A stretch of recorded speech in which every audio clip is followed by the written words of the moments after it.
Ito ang inyong Regional TV News.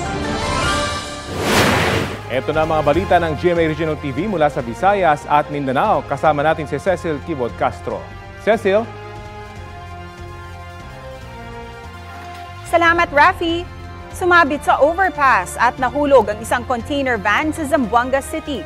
Sa Haro, Iloilo naman, 100,000 pisong halaga ng pera at gadgets ang natangay ng akyat bahay. Ang may init na balita hatid ni Kim Salinas ng GMA Regional TV.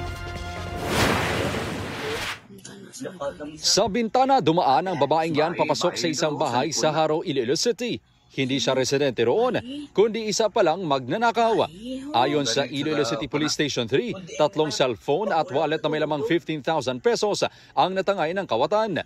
Sa kabuuan, aabot daw sa 100,000 pesos ang halaga ng mga nakuhang gamit.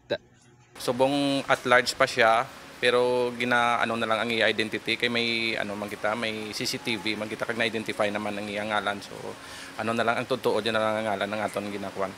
Ginapangita. Iniimbestigahan rin ng pulisya kung saan niya ibinenta ang mga ninakaw na gadget. Huli cam sa command center ng Mandaue City ang biglang paglipat ng lane ng isang minibus.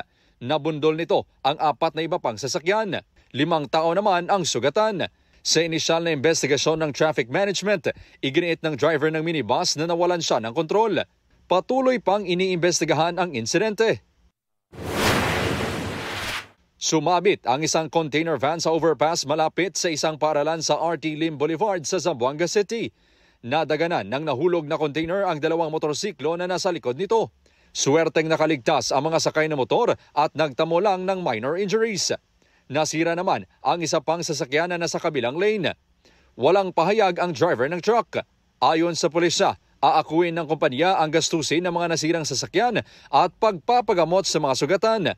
Aalamin din kung lumabag ba sa dapat na sukat o taas ang container van o kung bumaba ang overpass dahil sa pag-aaspalto sa kalsada.